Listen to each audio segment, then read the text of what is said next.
inyong lahat sa cast. My question is, since ang title ng film is My Future You, ano yung specific o eksaktong gusto niyong mangyari o maging sitwasyon ng buhay niyo in your future? Let's start with Binibini Mosa. Ay, Maring Romel, binibini talaga.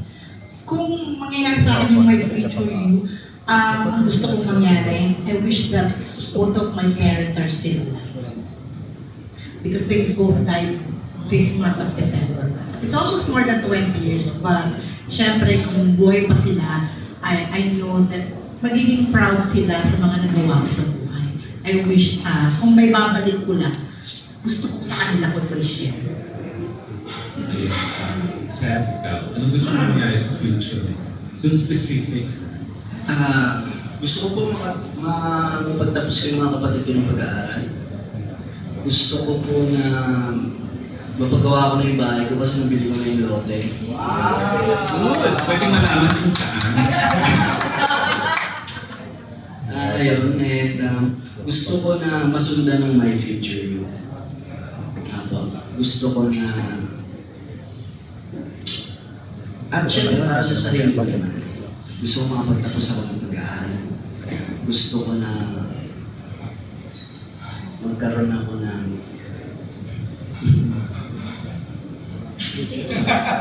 gusto ko magkaroon ako ng syempre ng talagang taong magmamahal at kikilalanin ako. And sa tingin ko naman malapit na. Wow! Thanks, Seth. Gusto ko mangyari sa future ko. Dami. Una po sa lahat, syempre, mabigay ko pa rin yung mga kailangan ng pamilya ko. Sila muna. After that, pwede ako na at gagawa ko ng sarili kong path para sa sarili kong buhay. And maybe, pati na akong mamuhay with my future. Yun lang, simple lang naman po ang gusto ko sa future ko. Basta nabibigay ko lahat ng pangangailangan ng pamilya ko. Okay na po ako sa yan po. Yeah, thank you. So looking ko lang, Seth, ano yung course mo? Ano yung gusto mong tapusin na pag-aaral? Ang pangarap ko po talaga bago ako mag-artista, maging seaman. Dahil yung isa sa mga tito ko ay nasa Barigon ako. So parang magiging ano lang ako doon alalay, errand boy. So kahit hindi ako makapag-college, kasi panagad ako ng barko. So yung utak ko naka-ready na doon. Eh bigla po ako nag-audition ng PBB. So ngayon po ang naisip ko naman piloto. Gusto ko pong magpiloto. Pero ayoko naman, alam ko po sa sarili ko na baka hindi ko matutukan ang pagiging piloto. Ayoko pong mag-aral, tas sasayangin ko lang yung pang-aral ko. Gusto ko po bago ko pumasok sa eskwelahan, school ang talagang nasa, kumbaga may tapalodo ko sa kabayo. Parang isa lang yung nakikita ko, school lang.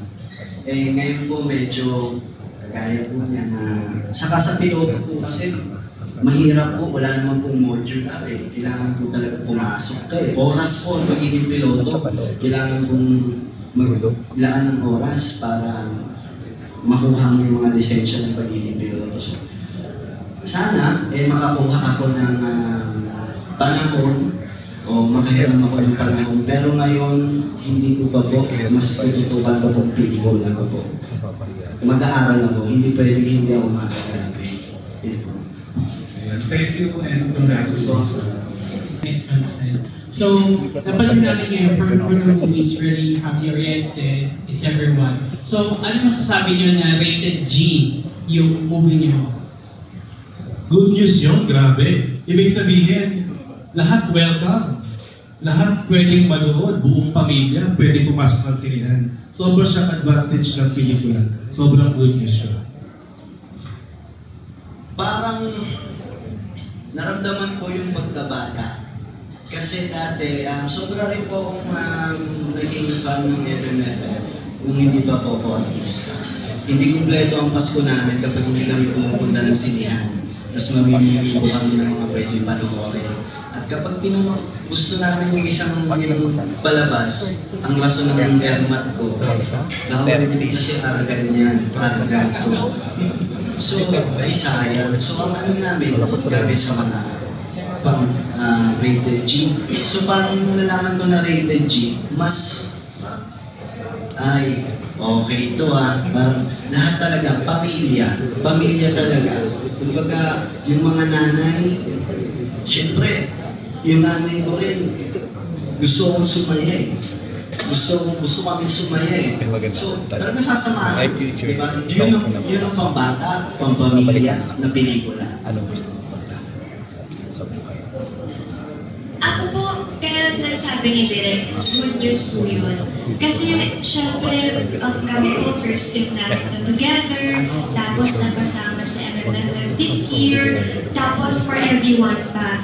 Talagang parang another sign na naman from him na itong pinagpaguran nyo, itong pinaglaanan nyo ng lahat ng pagod nyo, yung binuhusan nyo ng pagmamahal, pwede nyo nang ibahagi sa iba.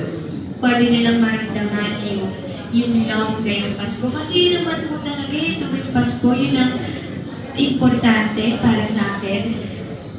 Iba yung masaya ka lang Pwedeng masaya ka lang pero may kulang sa loob mo. Kaya nung nalaman din po namin na rated G, parang ang saya kasi na pwede mong hilahin panood sa sinihan Pwede kiligin kayo, umiyak, matuwa, lahat na siya. Kaya po, it's a great news, it's a great blessing. Thank you. Salamat po.